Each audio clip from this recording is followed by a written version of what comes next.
grupo la esofagitis eosinofílica como uno también de los patrones alérgicos de las personas. Vemos que entonces su prevalencia ha ido aumentando en las últimas décadas, hasta 3 veces se ha visto el aumento de su prevalencia en los Estados Unidos. Se dice que hasta el 20% de los niños tienen dermatitis atópica o pueden sufrir en algún momento de su infancia dermatitis atópica, y hasta el 3% de los adultos pueden sufrirla. En cuanto a todos los pacientes diagnosticados con dermatitis atópica, el 80% son niños. Solamente el 20% pasan de una dermatitis atópica de la infancia a una del adulto, y muy poquitos hacen una dermatitis atópica pura del adulto. Tiene una leve predisposición más a mujeres que a hombres, y hemos visto que hay unos factores ambientales que hacen como unos determinantes críticos en la exposición, en la expresión de la enfermedad y en sus crisis y recurrencias. Se ha visto que epidemiológicamente se propone una hipótesis, que es la hipótesis de la higiene, que dice que las enfermedades alérgicas se pudieran prevenir en la infancia temprana cuando los pacientes están más predispuestos a enfermedades infecciosas, dado que la respuesta alérgica está mediada por una respuesta inmune tipo TH2 y la respuesta infecciosa por una respuesta inmune tipo TH1. Entonces, si yo temprano en la infancia tengo un predominio de citoquinas proinflamatorias del grupo TH1, va a haber una disminución del grupo de TH2 que antagoniza el desarrollo de estas enfermedades alérgicas. Entonces, si hay menos infecciones en la niñez temprana, predispone a una alergia en estos niños. Por eso se dice, o se decía antes, ya es un poquito menos, que la dermatitis atópica es más de estratos socioeconómicos altos, en donde hay menos cantidad de infecciones tempranas en estos niños. ¿Cómo vemos entonces la respuesta inmune sistémica de las personas con dermatitis atópica? Vemos entonces que hay un aumento de la inmunoglobulina E sérica, que hay algo de liberación de histamina por los mastocitos, no siendo su papel fundamental, pero la inmunoglobulina E hace que el mastocito esté un poquito más sensible a la degranulación.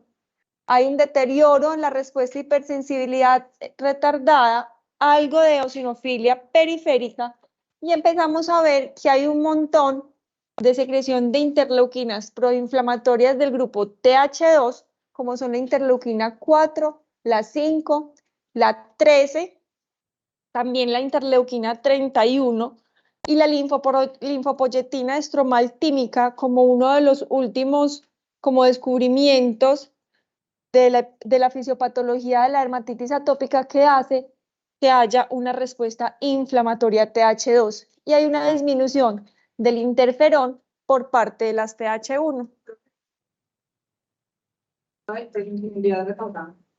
Hay 4 tipos de respuestas inmunes en nuestro organismo, ¿cierto? La hipersensibilidad retardada es la tipo 4, que es mediada por citoquinas inflamatorias TH1, TH2. Esta es la que tienen más deteriorada este tipo de pacientes. ¿Sí? Entonces, en la respuesta inmune, en la fase aguda de la enfermedad, vamos a ver, como hablábamos, que hay una TH2 muy importante, visto por la interleuquina 4 y la 13, que son las principales encargadas de producir prurito en estos pacientes. La 5 y la inmunoglobulina E juegan un papel importante, y la 31 también se ha visto que empezó a hacer un rol en estas manifestaciones. Cuando la dermatitis atópica se va perpetuando y va pasando de una fase aguda a una fase más crónica, va virando un poquito ese tipo de respuesta de TH2 a TH1, cuando ya vemos que hay aumento un poquito del interferón y de las citoquinas formadoras de colonias de granulocitos, ¿listo? Que son estas. pero aunque vira un poquito por la interleuquina 12, teniendo en cuenta que las lesiones crónicas van a manifestar un poquito de estas otras citoquinas, la interleuquina 4 y la interleuquina 13 siempre van a estar presentes en estos pacientes y son blancos moleculares de la terapia que vamos a ver más tarde. Tenemos que es un paciente que está genéticamente predispuesto a algo de atopia, que tiene alteraciones en sus respuestas inmunológicas, pero que hay algunos desencadenantes que pueden exacerbar y empeorar las crisis de la dermatitis atópica. Vemos que hasta el 40% de los pacientes o de los niños pueden desencadenar lesiones por alimentos.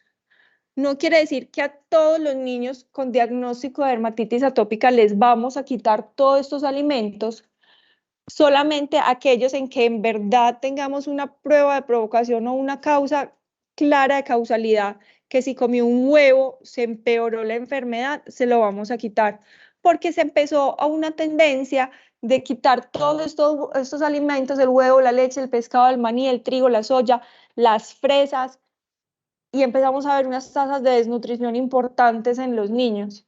Entonces, solamente se hace una dieta de evitación cuando hay una clara causa de que empeora con el alimento, o se hace por parte de alergología un PRIC, que es una prueba de alergias que se hace aquí en el antebrazo, donde se miden objetivamente las alergias. ¿Qué pasa? Que los niños, la mayoría de los niños con dermatitis, de los pacientes con dermatitis atópica son niños, la gran mayoría menores de 5 años. Y las pruebas de alergias de PRIC para alimentos, para herbalergenos, no están estandarizadas en menores de 5 años.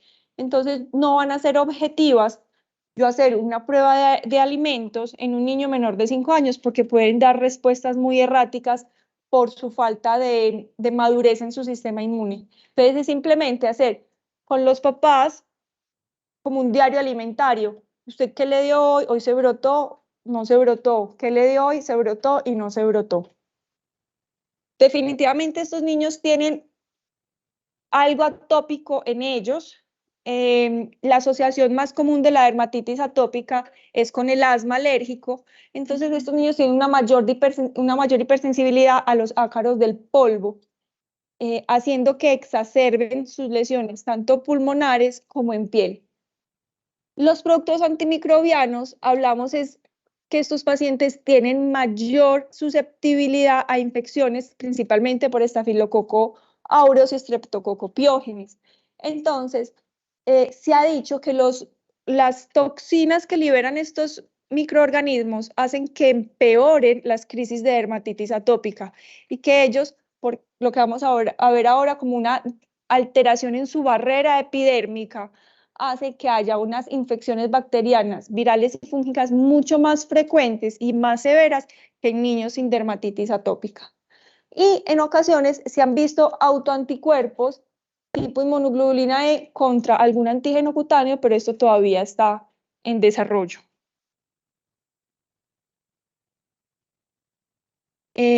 Hablando pues como del estafilococo aureus, se ha visto que los niños con dermatitis atópica tienen hasta el 90% están sobrecolonizados por el estafilococo aureus, a diferencia del 5% de los niños sin dermatitis atópica. Entonces esto hace que, como hablaba, todos estos productos microbianos empeoren las crisis, haga que las crisis sean más frecuentes y más severas. Entonces, ¿qué tenemos en la dermatitis atópica? Ya tenemos que hay una respuesta normal inmunológica tipo TH1 en estos tipo TH2 en estos pacientes, pero a la vez hay una alteración en la barrera cutánea. La barrera cutánea está formada principalmente por la epidermis, ¿cierto? Es la capa más superficial de la piel, en donde tenemos unas proteínas de unión transmembrana de las células en la epidermis, que entre ellas hay una que se llama filagrina. La filagrina es una proteína de unión transmembrana. En los pacientes con dermatitis atópica hay genes de mutación de esta filagrina, haciendo que haya una alteración en la unión transmembrana,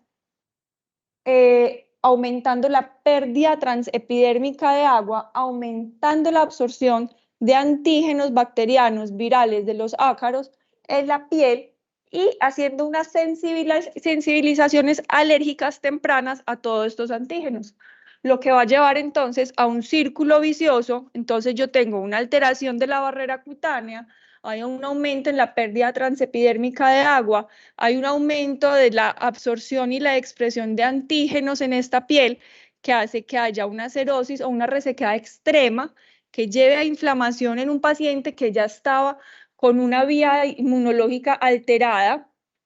Esta inflamación me va a llevar a prurito, el prurito al rascado y el rascado a una alteración de la barrera nuevamente. Entonces se me hace un círculo vicioso que va a ser muy difícil de romper. ¿Listo? ¿Qué es lo que tenemos que explicarle a los papás, que es a lo que nosotros nos vamos a enfrentar en el momento de la consulta? Siempre, entonces, en el examen, en el interrogatorio, preguntar por antecedentes familiares de atopia, no necesariamente solamente de dermatitis atópica, sino de asma, de rinitis, de alergias alimentarias, tanto de padres como de hermanos, y de algún otro factor psicosocial que esté empeorando la enfermedad. En los niños no se alcanza a ver tanto estos factores, pero ya cuando entran a una preadolescencia, son niños que tienen lesiones muy liquenificadas, eczemas a repetición, que no se ponen pantalones cortos, que no se ponen faldas porque están cicatrizados. Entonces se estresan aún más y se empeora su brote. ¿Listo? Entonces, como tratar de mirar holísticamente al paciente, no solamente desde la piel, sino entonces desde la piel entonces está empeorando un cuadro de ansiedad, está empeorando su piel y hace nuevamente otro círculo. También estos pacientes, estos niños, tienen un alto impacto en su familia, porque son niños que se rascan a toda hora, entonces están desesperaditos y los papás se angustian porque no duermen, porque se están rascando, entonces el niño se angustia porque el papá está angustiado y se nos vuelve una magnificación, un problema familiar. Vamos a ver que hay diferentes manifestaciones clínicas. Más o menos el 50% de los niños tienen su primera manifestación antes del primer año de vida. El 30% entre el primero y el quinto año de vida. Y miren que hasta el 80% de los niños, de los pacientes con dermatitis atópica, van a ser o riníticos o asmáticos. Listo. Tenemos tres tipos de presentación clínica de los eczemas: un eczema agudo, un eczema subagudo y un eczema crónico. El eczema agudo es el que tiene menos de 2 semanas de aparición, donde vamos a ver que son unas placas eritematosas pero húmedas. Las costras no están secas, uno se alcanza a ver que hay como resumación de líquido seroso. Puede haber vesículas, escoriaciones por rascados, siempre le va a rascar. Tenemos que además entender del prurito que los niños menores de 6 meses, aunque les rasque, ellos todavía no tienen la capacidad de coordinar la mano al lugar donde les está picando. Entonces, si uno le pregunta a la mamá, ¿y eso le rasca? El niño no tiene ni idea que eso le está picando, a duras penas sabe que tiene manos. Entonces, uno le tiene que preguntar, el bebé está incómodo, llora, está durmiendo mal, ¿cierto? Son síntomas, signos indirectos de que hay prurito. Después de los 6 meses, ellos ya sí empiezan a rascarse. Después de las 2 semanas, si persiste el eczema, es un eczema subagudo, donde ya vamos a ver la placa más seca, ya no va a haber secreción serosa, y al final el eczema crónico es cuando llamamos que se liquenificó. Recuerden que la palabra liquenificación requiere de 3 componentes: un aumento en el grosor de la piel, un cambio en la coloración y un aumento en la linearidad de la piel.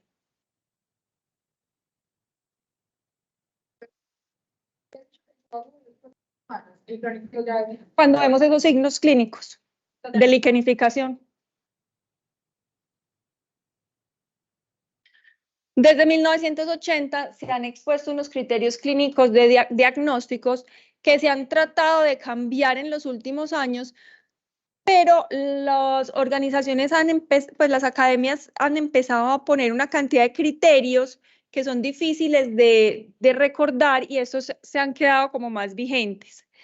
Se necesitan 3 o más criterios mayores y 3 o más criterios menores para hacer diagnóstico de dermatitis atópica.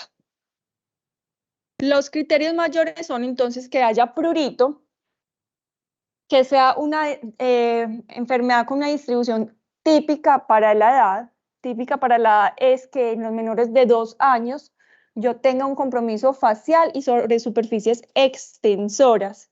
Y en los mayores de 2 años es que tengan las superficies flexoras. ¿Listo? Extensoras es esta parte de acá, flexoras pues es en los pliegues.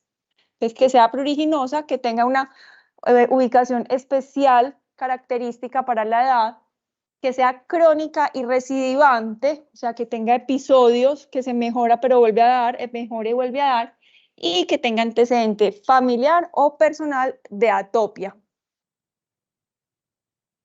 Los menores son muchos, pero van a estar todos muy involucrados a las alergias en general.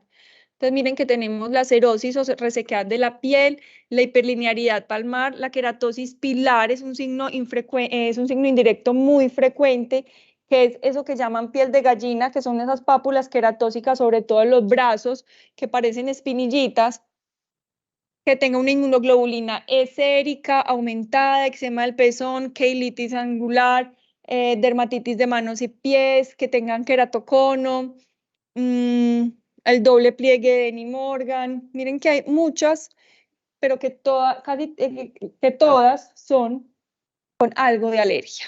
¿Listo? Vemos aquí unos ejemplos de criterios menores. Entonces, esta es la cerosis que lleva a tal caso que se ve ictiosiforme. Ictiosiforme es que se ven como escamas de pescado. ¿Sí ven? Se cuartea la piel. La hiperlinearidad palmar que me lleva que es causada por un eczema de palmas y plantas. La queratosis pilar de la que hablábamos, que son esas pápulas foliculares eritematosas en ocasiones queratósicas.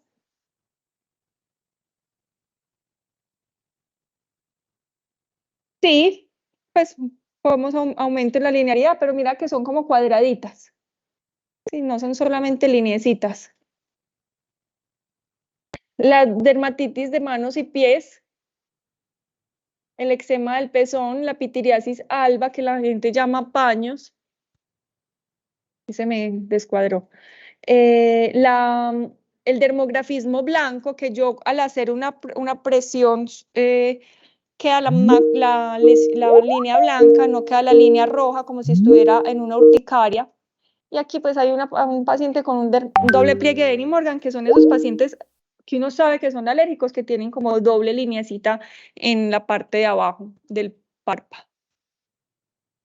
Estos son como los otros criterios que han expuesto otros grupos de investigación, pero miren que si yo me aprendo los más comunes de los criterios menores, que son la ictiosis, la cerosis, las alteraciones palmoplantares, todos se me van como guiando a la parte de alergias y de resequedad. Acá tenemos que, entonces hay unos hallazgos esenciales que los dos deben estar presentes, pero miren que son lo mismo, el prurito y el eczema en distribuciones típicas, que son de los dos de mis criterios mayores de Hanif y Rashka. Los importantes, que es el inicio precoz, la historia familiar de atopia o personal y la cerosis, que la historia familiar está en los menores, los asociados y los hallazgos de exclusión. En este me dice, usted tiene que excluir otras causas de eczemas, como la escabiosis, la dermatitis seborreica, la dermatitis de contacto, pero yo en la escabiosis no voy a tener antecedentes familiares de atopia, lo mismo en la dermatitis seborreica, la dermatitis de contacto va a ser muy específicamente en el lugar del contactante, ¿sí? Entonces, para mí, me parecen pues más fáciles los otros criterios que estos.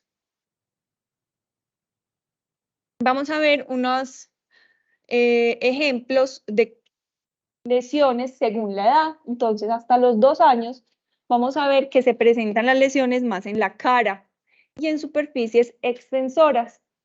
Muy característico de los niños con dermatitis atópica es que miren que este triangulito nasolabial está conservado. Ahí no hay lesiones, solamente hay lesiones en mejillas, en mentón y puede haber algo enfrente, pero en esto no hay. Puede haber lesiones en el cuero cabelludo, en el tronco y en las áreas extensoras. A medida que el niño va creciendo,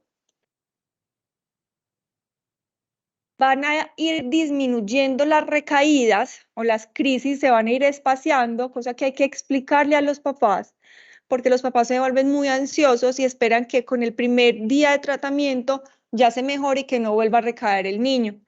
Pero hay que irles explicando que es lento y que a medida que ellos vayan creciendo se van a ir mejorando.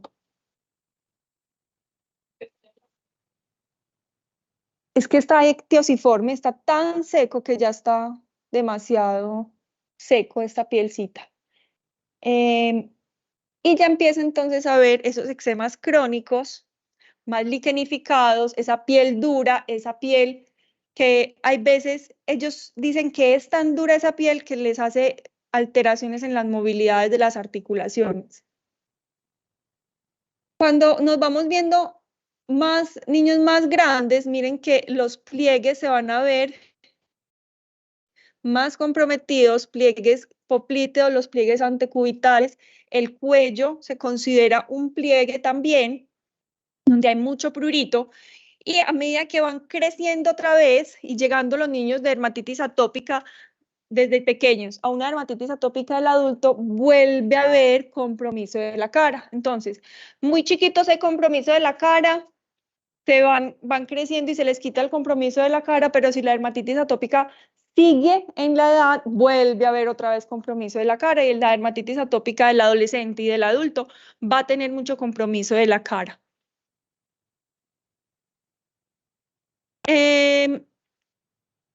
Miren que, por ejemplo, estas lesiones, uno ve la piel de la mano muy gruesa, está muy lequinificada por el rascado.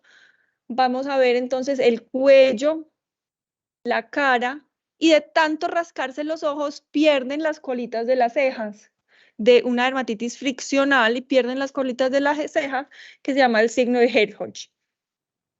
La dermatitis atópica del adulto es una catástrofe porque es muy difícil de controlar. Generalmente son severos, requieren terapias muy extensas, requieren terapias muy sistémicas prolongadas, pero con el advenimiento de estas terapias moleculares, de hace por ahí 5 años, se ha mejorado bastante la calidad de vida de estos pacientes.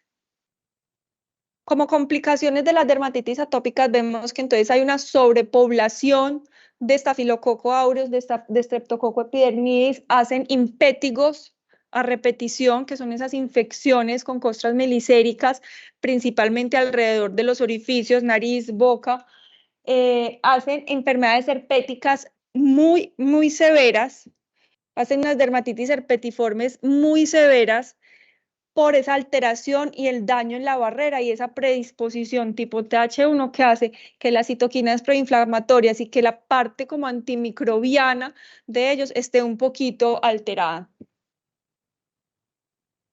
Pueden hacer entonces en su parte ocular dermatitis palpebrales, blefaritis, queratoconjuntivitis, queratocono, cataratas y en casos severos podemos ver dermatitis exfoliativas o como llamamos nosotros eritrodermia, donde hay un compromiso más del 80% de la superficie corporal.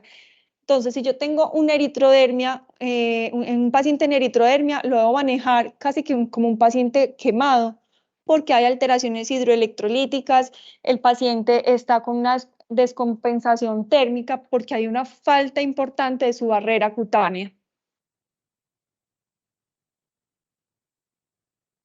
Cuando nos vemos enfrentados al tratamiento de los pacientes con dermatitis atópica, tenemos que tener en cuenta pues, que el 80% de los pacientes con dermatitis atópica son niños, entonces nos vamos a enfrentar a los papás, ¿cierto?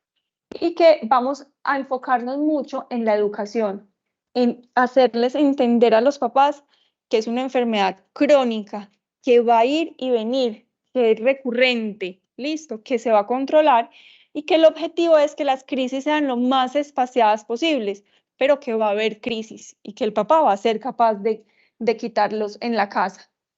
Vamos a tratar de identificar y evitar los factores desencadenantes. Si sabemos que el perfume le produce alergia, pues no le eche perfume en la piel. Si usted de vez en cuando quiere que el niño huela un poquito, se la echa en la ropa antes de ponérsela y después se la pone. Listo. Las dietas de evitación, como hablábamos ahora, solo si está bien documentado que hay un factor causal de ese alimento con la alergia. ¿Cómo vamos a controlar los ácaros del polvo? Entonces, ojalá que no haya muchos peluches en la casa, obviamente va a haber, entonces lavarlos al menos cada 15 días. Ojalá que no haya tapetes, que las cortinas sean persianas más que cortinas de tela. Limpiar y aspirar muy bien la casa y mantener todo pues como muy limpio. Listo. Y la lactancia materna es un factor protector como todo para los bebés. Los baños deben ser corticos, a mayor exposición al agua o estar más tiempo adentro del agua hay mayor deshidratación de la piel y el agua lo menos caliente posible. Usar jabones que sean Sindet, que o sea que no tienen detergente. Lo que hacen los detergentes es saponificar, o sea, quitar las grasas. Si ya tenemos una barrera cutánea alterada, con un aumento de la eliminación transepidérmica de agua, le debemos dejar un poquito por lo menos de esa grasa que la piel produce para que sea capaz de retener el poquito agua. Nada de esponjas, ni de toallas, ni de fricciones que hacen que se reseque más la piel. Desodorantes, colonias, repelentes, todo sobre la ropa, no sobre la piel. Y siempre hay que mantener las uñas corticas porque debajo de las uñas es un reservorio importante del estafilococo aureus y empiezan a rascarse y ahí es cuando se sobreinfectan las lesiones. Como papel fundamental y piedra angular del tratamiento de la dermatitis atópica, vamos a tener que a todos mandarles una adecuada hidratación de la piel. Si no hay hidratación de la piel, no hay control de la enfermedad. Y eso es lo que más le debemos inculcar a los padres. Siempre, siempre hay que hidratar la piel. Es que el niño no se deja, pues se la tienen que ingeniar a ver el niño cómo se deja, porque si no, van a seguir apareciendo los eczemas. Todo depende del grado de severidad de las lesiones o de su serosis. Vamos a usar unas cremas o otras. Podemos ir de cremas como la Lubriden, pero hay cremas como la Cetaphil, como el Fisiogel, como la Lipicarex Omega, muchas cremas que tienen lípidos parecidos a los de nuestra piel que hace que haya como una reposición de esa barrera cutánea para que haya una hidratación mucho más prolongada. Y cuando hay un eczema, nuestro principal tratamiento son los esteroides o los corticosteroides tópicos. Vamos a ver que son excelentes antiinflamatorios, pero que hay que saberlos usar. Nosotros salimos como médicos generales sin saber usar adecuadamente los esteroides tópicos y a todo le vamos a mandar esteroide, pero los esteroides son medicamentos y las personas no médicas creen que, por ejemplo, la hidrocortisona es una crema hidratante, es súper buena porque me quita la piquiña de la piel. Entonces vamos a ver que los corticosteroides se clasifican dependiendo a su potencia. Los muy potentes, potentes, moderados o baja potencia. Muy potente tenemos el clobetasol, potentes el valerato de betametasona, moderada potencia la desonida al 0.1 y de baja potencia la desonida al 0.05 y la hidrocortisona. Listo. Tenemos otro grupo de esteroides que se llaman los soft esteroides o esteroides no fluorados. En su composición química le quitan un radical de flúor que hace que su absorción sea menos, haciendo menos efectos adversos en la piel. ¿Qué tenemos? La FDA autoriza para menores de 1 año solamente el uso de la hidrocortisona. tenemos que tener en cuenta que los niños menores de 1 año tienen el 20% de el grosor de la epidermis es el 20% del grosor de la epidermis de un adulto. Entonces, yo voy a tener una absorción mucho mayor por esa epidermis más delgadita que la del adulto. Entonces, yo en los niños, ojalá menores de 1 año, solamente usar hidrocortisona. ¿Listo? Y sí se puede usar esteroides no fluorados o soft esteroides, que tenemos como la mometasona, que es el Monovel, el aceponato de metilprednisolona, el prednicarbato y la desonida y el y la desonida y ya la mometasona son no fluorados. Entonces, ojalá en niños pequeños usarlos. Listo. ¿Qué reglas tengo que atender yo para el uso de los esteroides tópicos? Entonces, yo tengo que ver edad del paciente que le voy a dar el esteroide, dónde se lo voy a poner y por cuánto tiempo se lo voy a poner. Entonces, la edad, ya hablamos, niños menores de 1 año, hidrocortisona, ya mayores, ojalá soft esteroides. Si yo voy a usar un esteroide en la cara, axilas, genitales o áreas perineales, donde vamos a ver que, por ejemplo, en la cara, la epidermis es aún más delgada y axilas, genitales y área perineal son áreas donde está oclusivo, donde hay una flexión que al yo ocluir o tapar un área tratada aumenta la penetración del esteroide. Voy a usar siempre esteroides de baja potencia o soft esteroides. Listo. Ni en la cara, ni en axilas, ni en genitales voy a usar ni betametasona ni clobetasol. Listo. Si yo voy por el contrario, a áreas con un grosor epidérmico mayor, como las palmas o plantas, o áreas que están liquenificadas, voy a usar esteroides potentes. Y si yo tengo, por ejemplo, una dermatosis palmoplantar, en donde palma y planta ya es una epidermis gruesa, y además tengo una capa de una descamación gruesa, yo le pongo un esteroide de alta potencia, pero le puedo decir, por ejemplo, que los 3 primeros días, para que haya una mayor penetración, duerma con guantes de vinilo para que haya una oclusión y haga mayor penetración del medicamento. ¿Listo?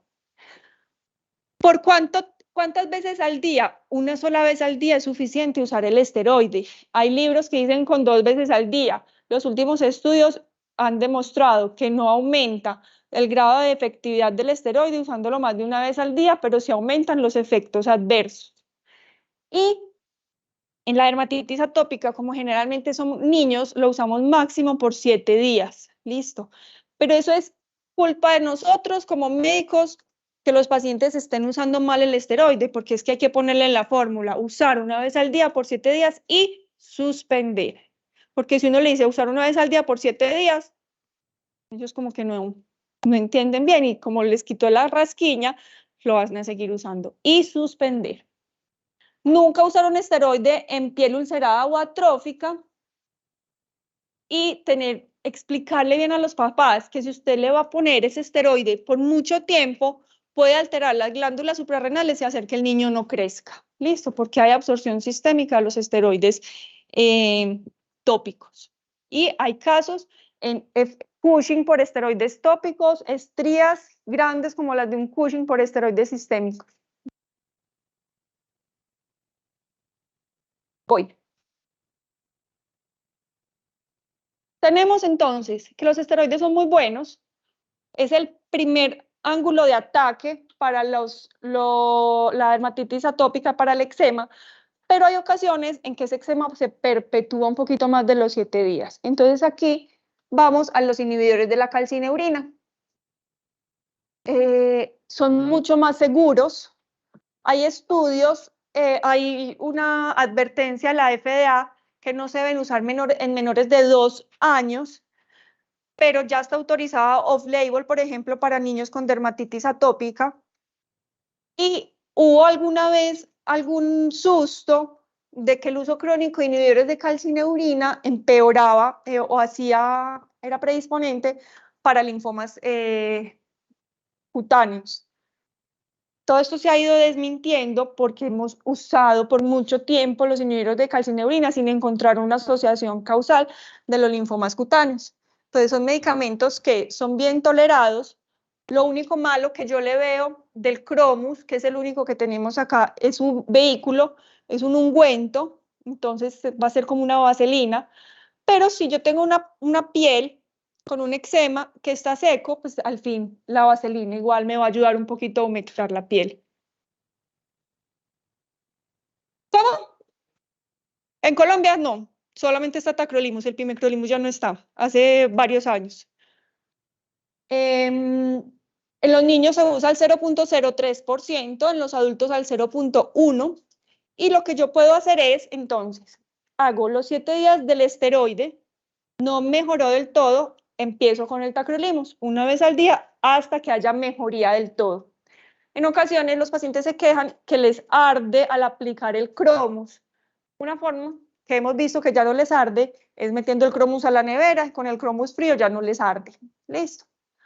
Tenemos otra forma de utilizar el Cromus cuando ya salieron de la crisis, cuando ya no hay eczema, ya sea porque lo saqué de la crisis con el esteroide o con el esteroide y el inhibidor de la calcineurina, es empezar a usar el inhibidor de la calcineurina como una terapia proactiva. Entonces, uno que le va a decir a los papás, donde siempre le da el brote, porque a los niños siempre les va a dar casi siempre en las mismas partes, en cuello, pliegues, donde siempre le da el brote, le va a aplicar el Cromus 3 veces a la semana para prevenir que haya aparición de eczemas en ese mismo lugar. Si aparece el eczema y le está picando mucho, entonces hacemos el ciclito del esteroide y ya se sigue con el Cromus y la terapia proactiva 3 veces a la semana. En niños no lo puedo hacer. No, idealmente en nadie, porque entonces yo empiezo a hacer una terapia 3 veces a la semana por quién sabe cuánto tiempo, entonces se me van a llenar se me va a hacer una atrofia horrible de la piel por el esteroide, puede haber estrías, puede haber infecciones bacterianas recurrentes, entonces con el inhibidor de calcineurina. Hemos visto que entonces estos niños tienen una sobrecolonización del estafilococo aureus. Si bajamos un poquito esa carga bacteriana, podemos disminuir frecuencia de crisis. ¿Cómo vamos a disminuir esa frecuencia de la crisis? Podemos hacer o baños con clorexidina una vez a la semana, con jabón de clorexidina, o baños con hipoclorito, pero ese hipoclorito es muy diluido. Diluimos una copita de aguardiente en 1 litro de agua, listo, y se hace un baño con esa agua con hipoclorito diluido. Y ha habido otro que es con un antibiótico tópico, ya sea ácido fusídico o mupirocina, donde se aplica alrededor de todos los orificios, alrededor de nariz, alrededor de boca, de orejas, debajo de las uñas, alrededor del ombligo, en axilas y en periné, que son los sitios de mayor población del estafilococo aureus. Se aplica el antibiótico 2 veces al día, todos los días por 1 semana al mes. Entonces uno le dice a la mamá, vea, la primera semana de cada mes, usted le va a echar esta cremita en todos estos, alrededor de todos los huequitos que tiene en la piel durante 6 meses. Listo, 1 semana al mes por 6 meses. Entonces serían 6 semanas en total. Y mientras tanto le puedo hacer el tratamiento con el jabón de clorexidina o con el hipoclorito. Los antihistamínicos, ¿qué papel juegan en esta enfermedad? Juegan un papel más sedante para que el niño pueda dormir por las noches, más que porque el prurito sea mediado por la histamina. Tenemos otras alternativas. Normalmente manejamos la dermatitis atópica y la gran mayoría nos sale con terapia tópica, pero hay dermatitis atópicas muy severas y recalcitrantes. Entonces tenemos la fototerapia, principalmente la UVB de banda estrecha, en donde el paciente entra a una cámara con una cantidad de tubos alrededor que emiten radiación ultravioleta B a una longitud de onda específica para ese tipo de enfermedad, en donde hace una disminución de las células de Langerhans en la piel y hace una disminución, entonces por yo disminuir las células de Langerhans, hay una alteración en la presentación antígeno-anticuerpo, entonces no hay desarrollo de enfermedad. ¿Listo? Cuando yo tengo un paciente en eritrodermia, cuando tengo un paciente demasiado brotado, puedo darle ciclos cortos de esteroides sistémicos, normalmente de 0.5 a 1 miligramo por kilo día, se lo dejo por una semana y voy haciendo un descalamiento gradual del esteroide. En casos muy refractarios al tratamiento, puedo hacer tratamientos con ciclosporina, con metotrexate, con azatioprina, teniendo en cuenta todos los efectos adversos que esto puede llevar, pero son medidas desesperadas para tratar de sacar a un paciente que está en una eritrodermia por dermatitis atópica. Y tenemos por último la inmunoterapia, que es me falta ponerlo ahí, que salió el año pasado. Tenemos 2 medicamentos. El dupilumab es un inhibidor de interleuquina 4 y 13, va a inhibir en la formación inflamatoria estas 2 interleuquinas, mejorando sustancialmente prurito y eczemas en los pacientes. Y tenemos un inhibidor, el inhibidor de las JAK quinasas, que es el baricitinib, que también disminuye mucho el eczema y el prurito en los pacientes.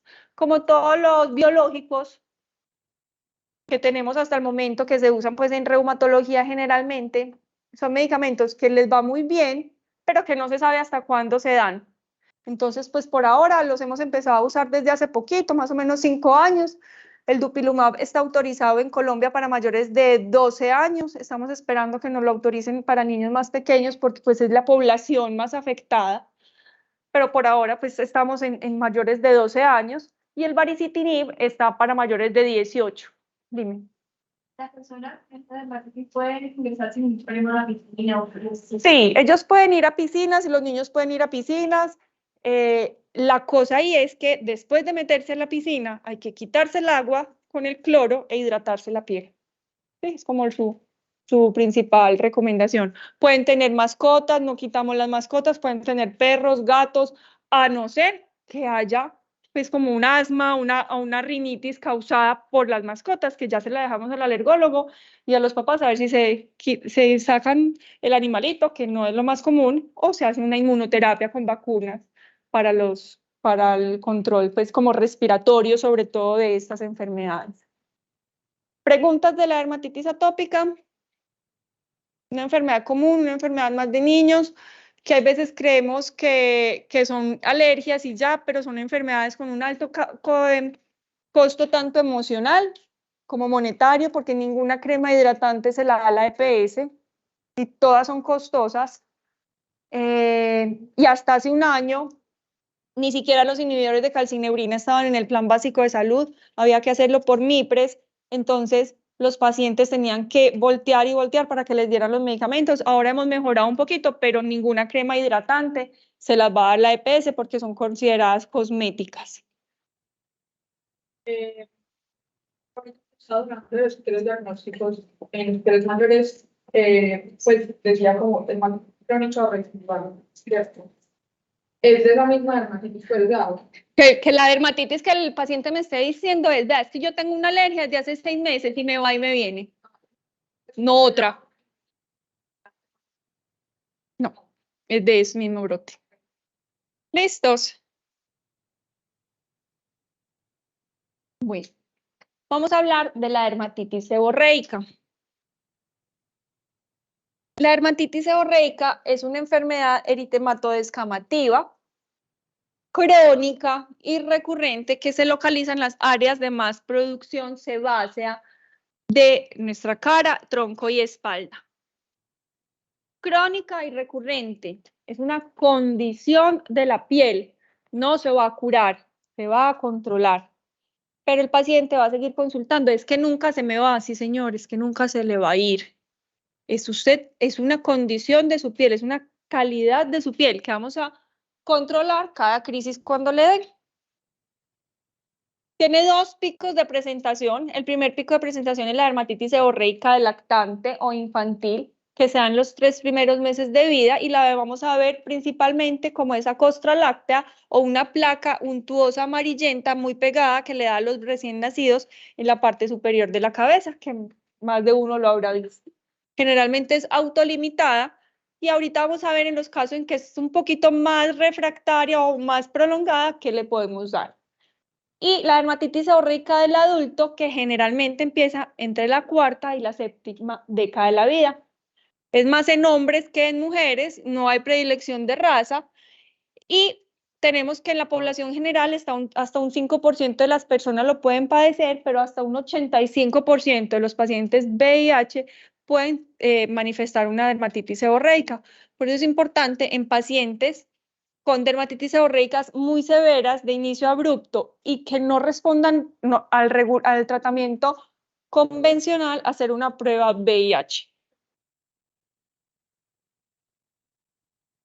Ahorita la vamos a ver. La causa como tal no está bien clara.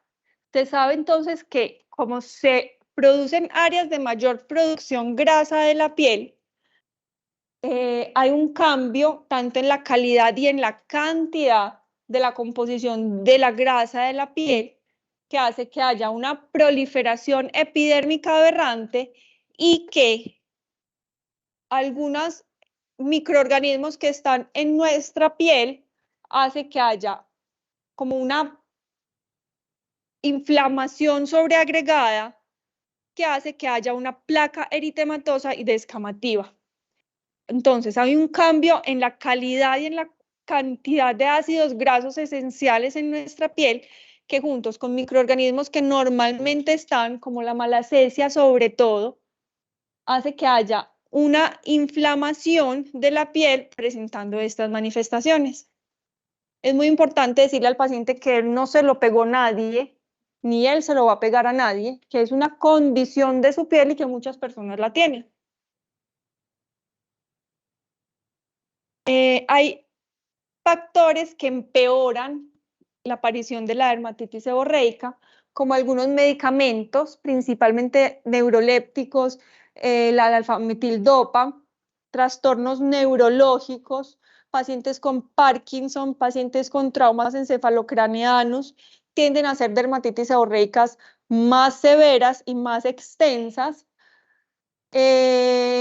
Otros factores como predisponentes físicos son cambios de temperatura. Cuando un paciente va o a temperaturas más altas o a temperaturas más frías, hace que puedan empeorar las lesiones.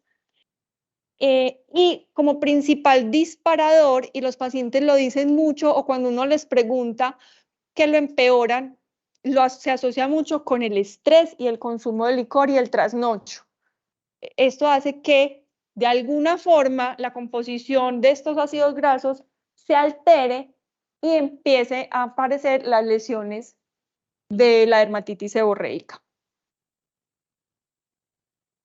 Entonces, el primer pico de presentación, la dermatitis seborreica infantil o del lactante, vemos que es en los 3 primeros meses de vida, que es autolimitada, que va a comprometer principalmente cuero cabelludo y que en ocasiones puede comprometer pliegues, como el pliegue de las ingles y las axilas. Pero principalmente es cabeza, área centrofacial, el cuello y el pecho. Vamos a ver que en estas áreas son unas placas eritematosas como brillanticas, ya los vamos a ver. La manifestación más común es la costra láctea, que es en el área frontal e interparietal una placa amarillenta muy adherida al cuero cabelludo, que es esta. ¿Sí? Miren que se ve como esa placa con descamación gruesa, muy pegadita, y en ocasiones podemos ver en pliegues y del área del pañal y en axilas esas placas eritematosas, ahí no se ve tan bien, pero son muy brillanticas. Listo, muy, muy brillantes. Normalmente entonces en estos bebés es autolimitado. Bueno, ahorita vamos a ver en la parte del tratamiento qué más les podemos ayudar. Cuando ya vamos entonces superada los niños, también hay que tener presente que no necesariamente el niño que tuvo una dermatitis seborreica del lactante va a ser una dermatitis seborreica del adulto. Puede que sí, puede que no, pero no a todos les va a pasar. En los adultos vamos a ver que entonces tenemos varios tipos de presentación de la dermatitis seborreica. La más común es la pitiriasis seca o la caspa, que son esos pacientes que hacen una descamación muy suelta del cuero cabelludo. Dime.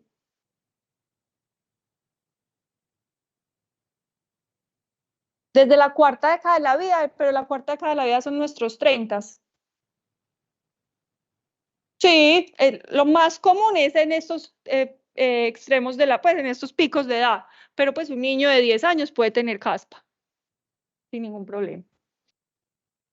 La tipo petaloide, vamos a ver que sobre todo cuando hay un compromiso de la parte central del pecho, que la escama es como un pétalo, se puede ver una tipo pitiriasiforme que simula una pitiriasis rosada, es muy raro porque normalmente el compromiso solamente es en el área central del pecho, en el área preesternal y en el área interescapular. Cuando hay lesiones muy pitiriasiformes están en todo el cuerpo, pero eso va a ser un diagnóstico por biopsia. Puede haber, por descamación del conducto auditivo externo, una otitis crónica, pueden haber blefaritis, que son esas personas que tienen caspita en las pestañas, y muy rara vez una dermatitis seborreica puede llegar a una eritrodermia. Vamos a ver entonces qué son unas placas eritematoescamativas que van a ocurrir principalmente en los surcos nasogenianos. Son esas personas que dicen, es que me sale caspita aquí por la nariz, por acá por las áreas de las comisuras de la boca y entre las cejas. Es lo más común. Podemos ver entonces la caspa como la descamación fina en los párpados, en el cuero cabelludo, y muy rara vez se ve como si fueran los niños chiquitos que compromete axilas y pecho. Siempre entonces decirle a los pacientes que la dermatitis seborreica va a estar con ellos, que casi que hasta que estén viejitos la van a tener.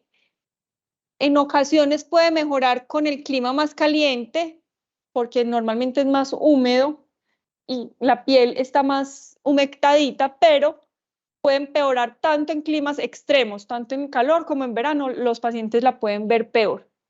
Y siempre tenemos que hacer un diagnóstico diferencial, por ejemplo, la dermatitis seborreica del cuero cabelludo con una psoriasis. La psoriasis del cuero cabelludo, generalmente la placa es más pegada, es más adherida, es más plateada.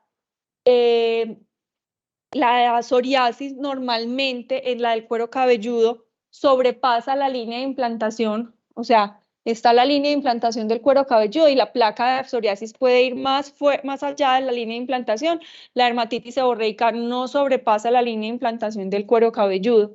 Tenemos que descartar que haya una dermatitis atópica, sobre todo en los niños, que vemos entonces que la dermatitis seborreica, tanto como la atópica, puede comprometer la cara, pero vemos entonces que la diferencia entre la dermatitis seborreica del niño es que compromete los surcos nasogenianos o el área centrofacial, y la dermatitis atópica no nos compromete el triángulo. Listo. Ver si hay alguna otra manifestación en la piel que me explique las enfermedades o si solamente tengo esa descamación en áreas grasas.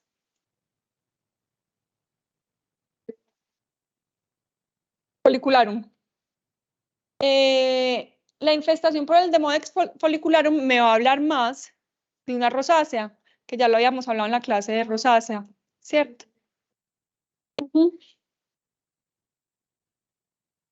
En cuanto al tratamiento, como les hablaba antes de explicarle al paciente que lo que vamos a controlar son las crisis, que vamos a disminuir que esas crisis se hagan tan seguidas, pero que él debe identificar sus exacerbantes y disminuirlos. En ocasiones, tengo un paciente que es concejal y que le da una dermatitis seborreica horrible, pero me dice es que pues, no puedo controlar el estrés del Consejo de Medellín. Sí, pues a seguir brotando y con caspa. No podemos hacer nada más porque tiene muy correlación el factor emocional. En los bebés, entonces, normalmente es autolimitado y los papás claramente entienden que entre menos cosas uno le haga al bebé es mucho mejor, ¿cierto? Pero cuando tenemos esa costra láctea muy pegada, podemos usar soluciones con ácido salicílico.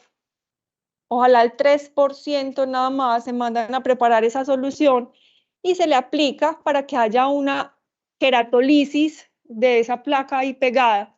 Podemos usar también un poquito de aceite de oliva para ir removiendo esa placa pegada, y cuando está como que ya llegó al año y todavía no se le ha terminado de caer, podemos usar un poquito de esteroides de baja potencia para ayudar como a terminar de caer esto. Algunas personas, y se ha reportado en costras lácteas muy severas, o cuando no es tanto la costra láctea, sino la descamación más fina, en niños, usar champús con ketoconazol ayuda un poquito a bajar la carga de la malacesia y a mejorar el aspecto del cuero cabelludo. Cuando tenemos en áreas de pliegues o intertrigo, la dermatitis seborreica, es muy raro verlo, pero si está presente de pronto, vamos a usar esteroides asociados a lociones secantes, como el cleoquinol. Tenemos un esteroide que es la desonida C, que es desonida más cleoquinol, que nos hace una antiinflamación y seca esta parte como del pliegue. Muy rara vez lo llegamos a utilizar, pero es una opción. Y como son normalmente en áreas de pliegues, donde hay más humedad, donde hay más maceración, podemos ver que haya una sobrecolonización por cándida, haciendo un intertrigo candidiásico, pues si lo tenemos que tratar con con nistatina o con ketoconazol en crema. Solamente, ahorita vamos a ver en la dermatitis del área del pañal, cuando sospechamos que tengan una sobrecolonización por cándida. Cuando entonces estamos expuestos a un paciente con dermatitis seborreica del adulto, cuando hay un compromiso de cuero cabelludo principalmente, tenemos champús con múltiples componentes que nos van a servir, como el sulfuro de selenio, el peritonato de zinc, la ciclopiroxolamina, el ketoconazol. Casi todos los champús vienen con más de uno, ¿sí? O vienen con ciclopirox más peritoneo, o vienen con el sulfuro de selenio más el ketoconazol, para hacer un tratamiento tanto antiinflamatorio como antimicrobiano, antifúngico para la malacesia. Se usaban antes champús con el alquitrán de hulla, pero esto olía muy maluco y tenía generalmente verde el pelo, entonces ya no se están usando. La queloamida o el ictiol lo usamos en combinación con los antifúngicos como antiinflamatorio, la queloamida, para disminuir la reacción inflamatoria que nos está ocurriendo en el cuero cabelludo. Y cuando tenemos placas muy adheridas, costras muy pegadas o mucha inflamación, que hasta en ocasiones puede haber una inflamación tan grande del cuero cabelludo que genera una alopecia no cicatricial, vamos a usar el ácido salicílico como queratolítico y los esteroides tópicos. Entonces podemos usar el esteroides en champú, en loción o en espuma, en crema o en ungüento no, pues porque el pelo no va a dejar que entre. Entonces los vehículos aquí son muy importantes para que puedan penetrar al cuero cabelludo. En champú tenemos clobetasol, en loción tenemos clobetasol, tenemos desonida, tenemos mometasona, que dependiendo del grado de severidad y la edad del paciente vamos a usar uno o el otro. Listo. Teníamos un preparado muy bueno que era desonida más salicílico, esperemos que vuelva a entrar, supuestamente en febrero volvía a entrar, pero ya creo que se está acabando febrero y no volvió, que es muy útil, porque así yo no tengo que mandar a preparar el ácido salicílico en una farmacia magistral con el esteroide, sino que la misma loción tenía los dos para esas placas más adheridas. En los pacientes con dermatitis seborreica la piel es un poquito más sensible, entonces vamos a usar lo mismo que en pacientes con rosácea, limpiadores sin detergente, nada, con vehículo alcohólico, porque los irrita, pero tampoco muy grasoso, porque los puede exacerbar la enfermedad. Entonces, como algo como para pieles más mixtas, más bien sequitas, pero que no tengan mucho componente alcohólico. Si yo tengo un paciente con unas placas eritematoescamativas, donde normalmente dan, que es en glabela, en surcos nasogenianos, lo que voy a usar son corticoides de baja potencia. Una desonida, una hidrocortisona una vez al día por 7 días y se suspende cada vez que haya una crisis. Listo. Los inhibidores del calcineurina los vamos a usar solamente en aquellos pacientes que sean más difíciles de tratar, que tengan crisis muy recurrentes, que yo ya estoy empezando a ver en estos pacientes de usar esteroides. Aquí se me llenan de telangiectasias alrededor de la nariz, entonces les pongo el inhibidor de la calcineurina. ¿Qué va a pasar? Les empieza a funcionar más lento. El esteroide les actúa muy rápido, pero es mucho más seguro. En pacientes que no me responden del todo al esteroide, puedo usar un ciclito corto por una semana de un ketoconazol en crema. Y dermatitis seborreicas muy extensas, que es muy raro que tengan compromiso de cuero cabelludo, de cara, pecho y espalda, puedo dar un ciclo más de ketoconazol de terbinafina, 150 miligramos al día por una semana. El ketoconazol cada vez menos, lo estamos usando menos por la hepatotoxicidad que tiene sistémico. Listo. Hay cremas como hidratantes para la piel que tienen queloamida, que hace que haya una hidratación de la piel, pero a la vez que haya un control antiinflamatorio que se los podemos dejar todos los días como prevención y solamente cuando haya la crisis el esteroide. ¿Alguna pregunta de la dermatitis seborreica? Bueno, por último vamos a hablar de un conjunto de enfermedades que tienen como común denominador que están alrededor del área comprometida por el pañal. Listo. Ya sea en niños, en personas con alteraciones de esfínter y en adultos mayores. Entonces, ¿por qué me va a dar estas enfermedades en esta área en especial? Porque es que tenemos que es un área con una condición distinta, que está expuesta a humedad, a oclusión, a fricción, a que haya una cantidad de amilasas, de lipasas, de amoníaco, de urea, tanto de materia fecal como de la orina, que hace que haya una alteración de la barrera epidérmica, una maceración del estrato córneo y que haya susceptibilidad a infecciones o algunas otras condiciones. Entonces, lo que yo les hablaba del pH urinario, del amoníaco, de las proteasas, de la propia Candida albicans, que puede estar colonizado el tracto gastrointestinal de las personas, entonces usamos jabones más abrasivos, usamos cremas, limpiamos con frecuencia, entonces esto hace que haya manifestaciones típicas de una misma área. Agrupan varias enfermedades que vamos a empezar a desglosar una por una rápidamente y que vamos a basar el diagnóstico principalmente en las características clínicas y en la morfología como vemos el brote. Entonces la primera es la irritación cutánea primaria, que es una dermatitis de contacto irritativa. Es la más común, la más frecuente, y la vamos a ver como unas placas eritematosas que se ve la piel como arrugada y en ocasiones con pápulas o descamación. Miren que entonces vamos a ver unas placas muy bien definidas que sobre todo están en las partes convexas. ¿Listo? Que si yo abro los pliegues, adentro del pliegue que no está en contacto con el pañal, no hay nada. Es una dermatitis puramente irritativa de contacto. que lo más común es que esté tanto adelante como en la parte de atrás donde hay más contacto con la piel. ¿Cómo normalmente qué me va a decir los papás?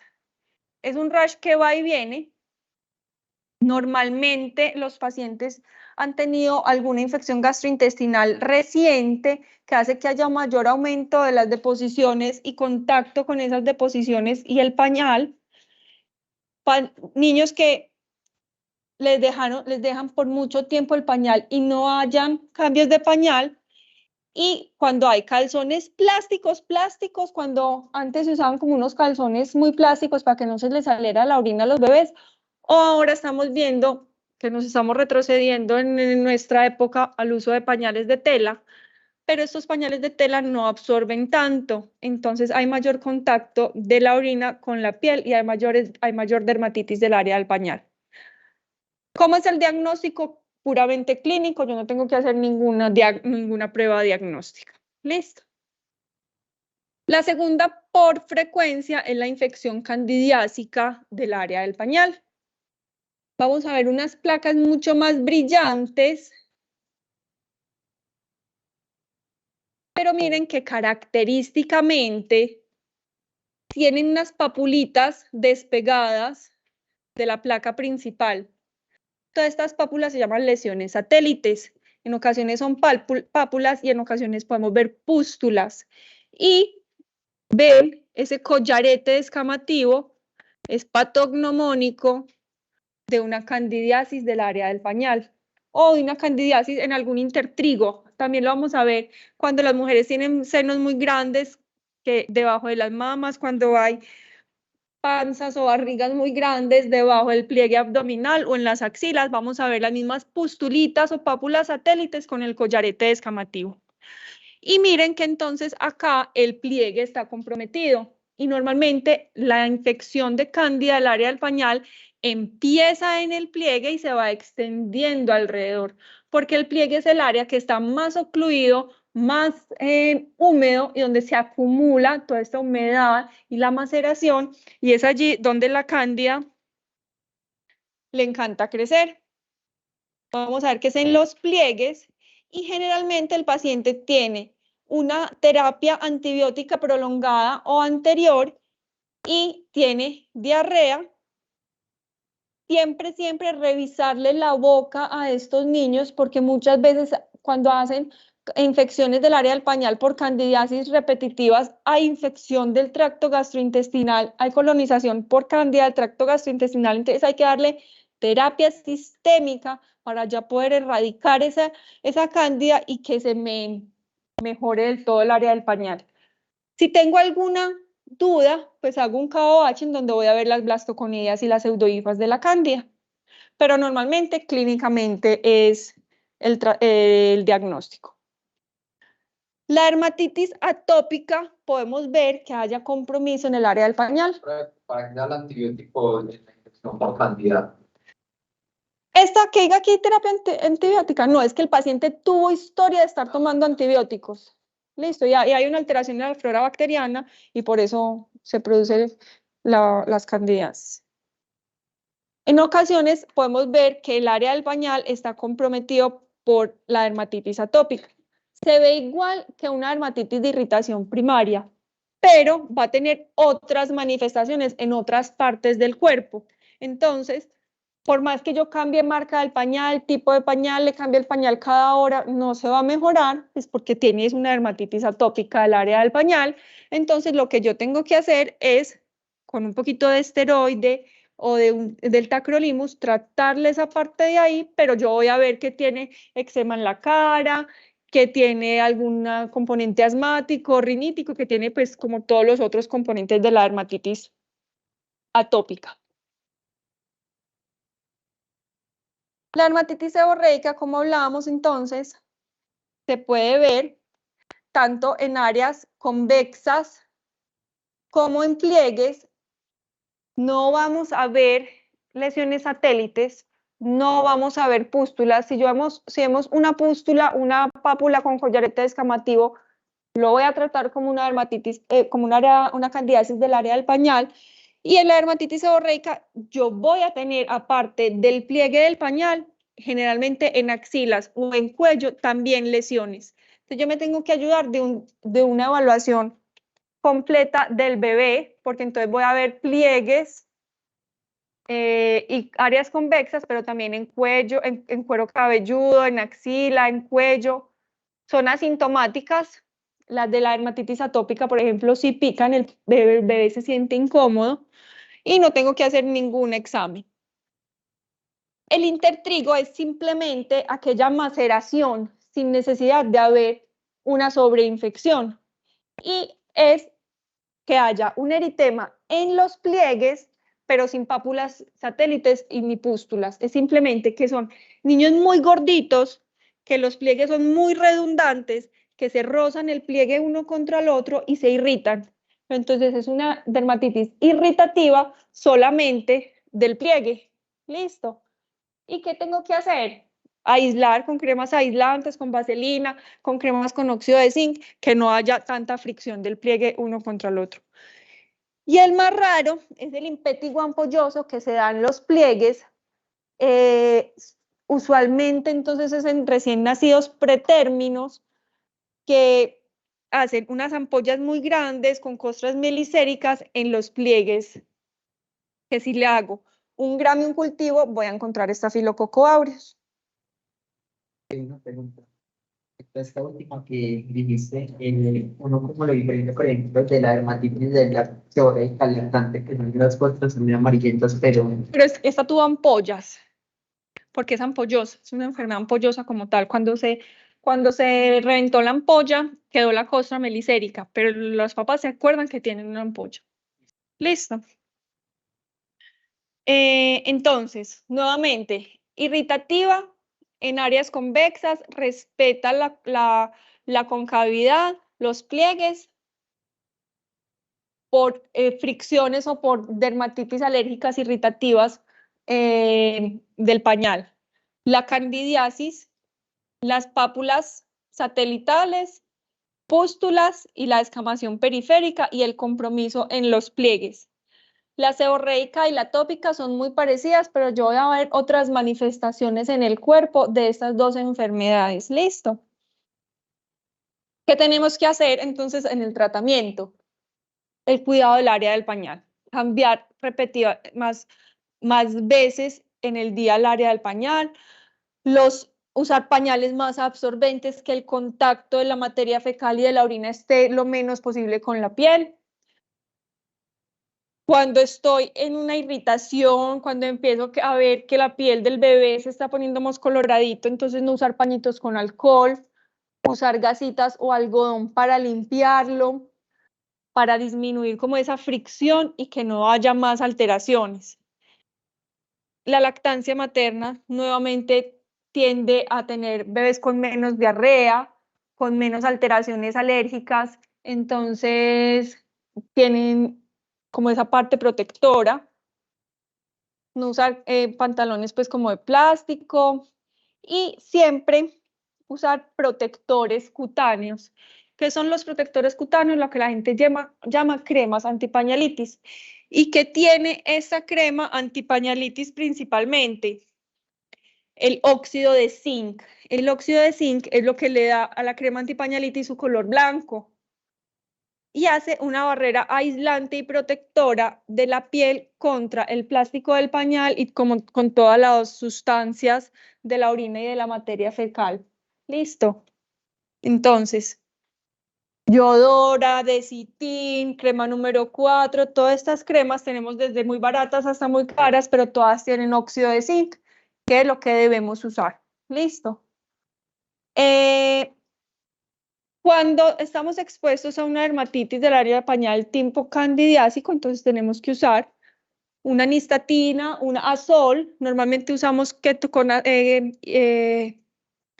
clotrimazol o isoconazol 2 veces al día por un mes enterito para tratar de quitar toda esa carga de la cándida.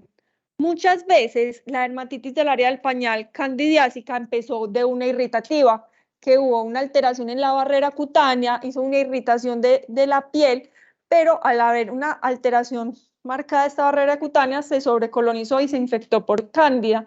Entonces, si vemos que hay demasiada irritación, podemos usar 3 o 4 días un poquito de hidrocortisona para bajar la inflamación y que ya la nistatina o el clotrimazol hagan su efecto, pero muy poquito tiempo. Y solo si vemos que hay un componente inflamatorio también importante, además del infeccioso. Listo. La maicena, el talco, las abuelitas empiezan a hacer una cantidad de emplastros y de cosas súper horribles y le ponen a ese bebé. Todo esto hace que haga como un pequeño medio de cultivo en un lugar húmedo, en un lugar que ya está enfermo y que hace una mayor colonización bacteriana y micótica. Entonces hay que decirle a los papás, vean, no usen, todos usan maicena con el Desitin. No use más esa maicena con el Desitin porque lo estamos empeorando. Vamos de a poquitos y se van a ir mejorando. A mí personalmente me gusta mucho el Cicalfate. El Cicalfate es una crema reparadora cutánea que tiene óxido de zinc, tiene sucralfato, tiene calamina, el sucralfato como antimicrobiano, la calamina calmante, el óxido de zinc como aislante y les va súper bien. Lo que pasa es que es costosa, pero por ejemplo con la yodora les va muy bien también. No se alivian tan rápido, pero es otra opción. ¿Dudas o inquietudes? Lo de la costra láctea, eso puede afectar el crecimiento del pelo. Por un ratico, como que no lo deja crecer muy bien, pero después se normaliza. Pues es mientras. Por ejemplo, motivo no se pueda resolver. No, porque se resuelve, siempre se resuelve. Eso siempre se va a resolver. Se va quitando de a poquitos, de a poquitos, de a poquitos, y los papás siempre van, por reflejo, van a coger un aceitico y van a empezar a ir quitando y van a ir quitando y eso se va a ir cayendo solito. No tiene mayor repercusión. ¿Algo más?